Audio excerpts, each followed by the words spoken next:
Hi friends, నమస్కారం అండి. తెలుగు వంటకాలకు స్వాగతం. వెల్కమ్ టు తెలుగు వంటకాలు.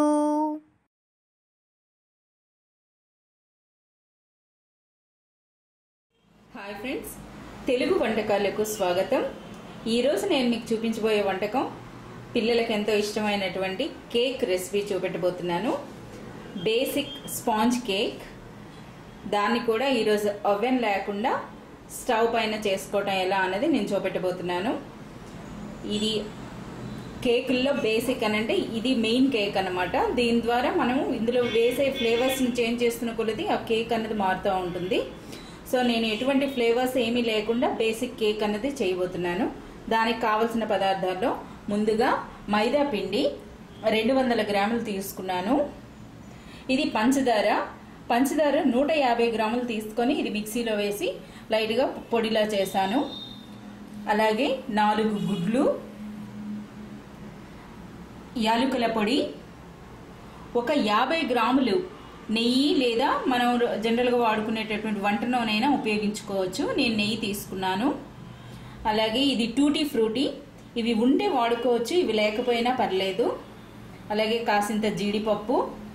ఇది బేకింగ్ పౌడర్ అన్నది 1 టీ స్పూన్ తీసుకున్నాను. అలాగే ఒక small pinch 1/4 teaspoon of baking soda. అలాగే 5 to 6 5-6 చుక్కల వెనిలా ఎసెన్స్. ఇవి కావలసిన పదార్థాలు.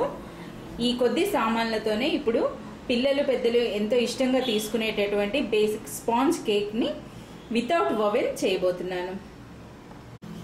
ఇప్పుడు ఈ కేక్ తయారు చేసుకోవడానికి ముందుగా మనం కొంచెం ముందుగా తయారు చేయాల్సినవి ఏంటంటే, ఫస్ట్ ఈ గుడ్లను తీసుకొని ఇందులో నుండి పచ్చ సొన్న వేరు చేయాలి. తెల్ల సొన పచ్చ సొన్న వేరు చేసి పెట్టుకోవాలి 2 బౌల్స్లో. అండ్ నెక్స్ట్ ఈ మైదా పిండిలో ఈ బేకింగ్ పౌడర్, బేకింగ్ సోడా ఇవి రెండింటిని కలిపి జల్లించి పెట్టుకోవాలి.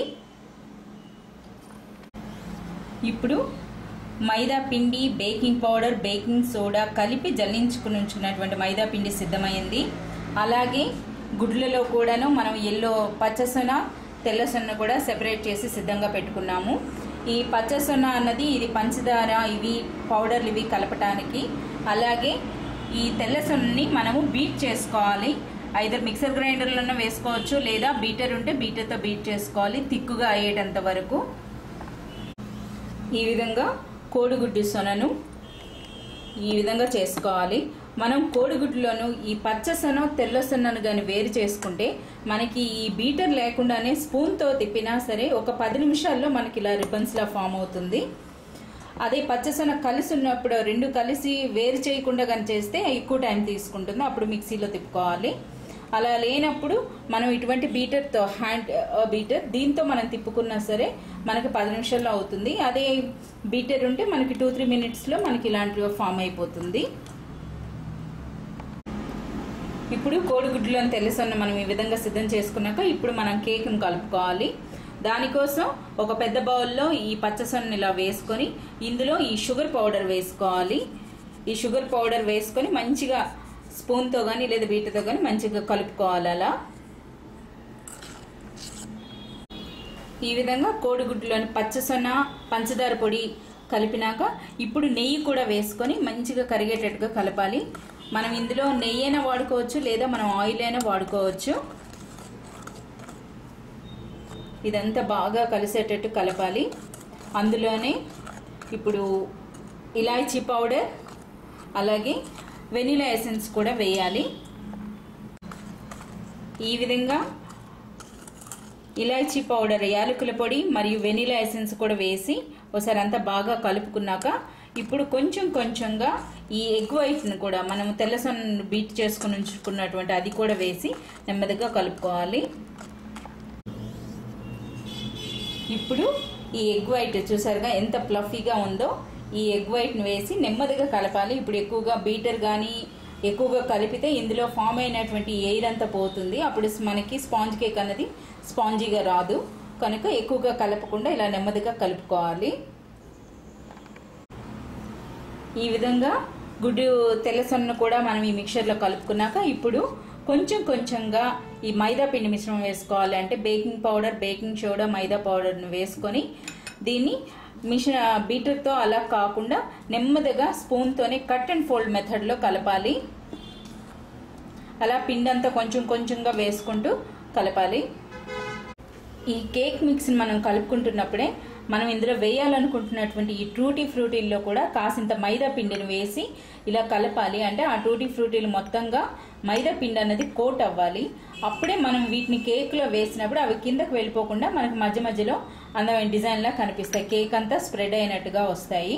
అలాగే జీడిపప్పును కూడా ఆ విధంగా చేయాలి. ఇలా చేయకుండా మనం డైరెక్ట్గా వేస్తే ఇవి కేక్లో అడుగు భాగానికి వెళ్ళిపోతాయి. ఈ విధంగా కలిపినాక ఇప్పుడు వీటిని కూడా కేక్ మిక్చర్లో వేసి కలపాలి. ఈ విధంగా మనం టూటీ ఫ్రూటీ, మైదా మిక్చరు మరియు ఎగ్ మిక్చర్ అన్నీ కలుపుకుంటే కేక్ బ్యాటర్ మనకి ఫైనల్గా ఈ విధంగా తయారవుతుంది. దీన్ని ఎక్కువగా కలపకూడదు, కట్ అండ్ ఫోల్డ్ మెథడ్లోనే ఉండాలి. ఈ విధంగా కలుపుకున్నాక ఇప్పుడు మన కేక్ మిక్చర్ రెడీ అయ్యింది. ఇప్పుడు కేక్ని బేక్ చేసుకోవడానికి ముందుగా ఏదైనా ఒక వెడల్పాటి పాత్రను తీసుకోవాలి. అది వెడల్పాటిది అని అంటే నా దగ్గర నేను ఈ కుక్కర్ని తీసుకున్నాను.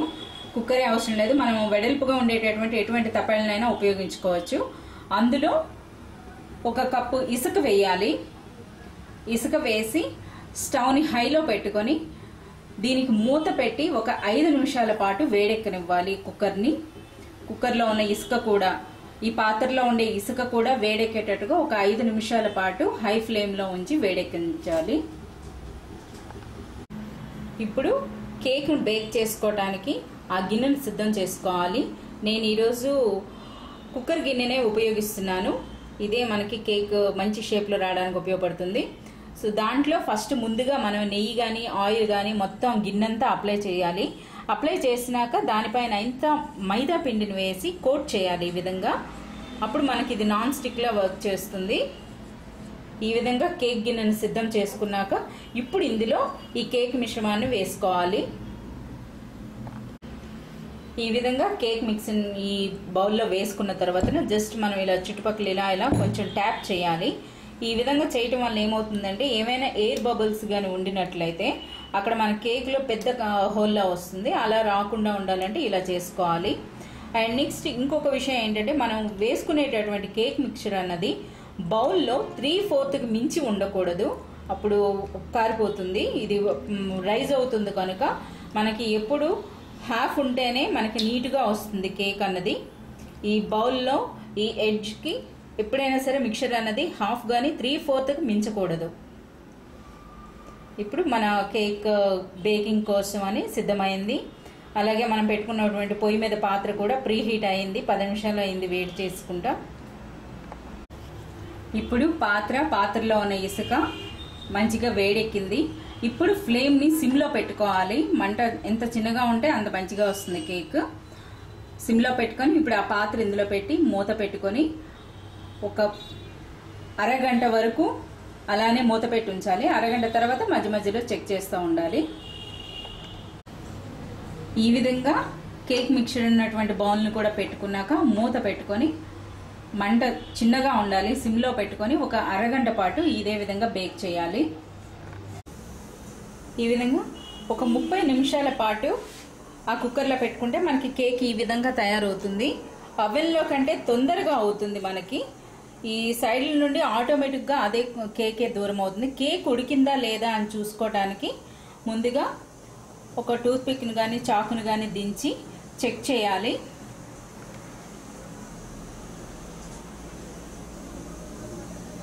ఏ విధంగా ఏమీ అంటట్లేదు అని అంటే కేక్ మంచిగా ఉడికినట్టుగా. ఇప్పుడు దీన్ని బౌల్ నుండి వేరు చేసి ఒక ర్యాక్ పైన పెట్టుకోవాలి, చల్లారనివ్వాలి. ఇప్పుడు కేక్ని ఆ బౌల్ నుండి తీసుకున్నాక ఇలా కూలింగ్ ర్యాక్ పైన పెట్టి చల్లారనివ్వాలి. ఇలా ర్యాక్ పైన పెట్టుకుంటే కేక్ చల్లారుతుంది. అప్పుడు మనకు నచ్చినట్టుగా కట్ చేసుకోవచ్చు. కేక్ కూడా చాలా స్పాంజీగా వచ్చింది.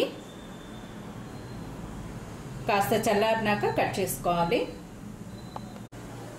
ఇప్పుడు కేక్ కాస్త చల్లారినాక ఈ విధంగా కట్ చేస్తే మనకి కేకు ఎంత సాఫ్ట్గా వస్తుందో తెలుస్తుంది. ఇంకా పూర్తిగా చల్లారినాక మంచి షేపుల్లో కట్ చేసి ఇంకా సర్వ్ చేసుకోవచ్చు.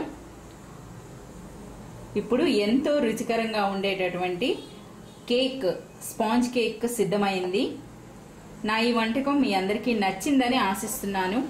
మీకు నచ్చినట్లయితే మీ సలహాలు, సూచనలు పంపగలరు. ధన్యవాదములు. నమస్తే.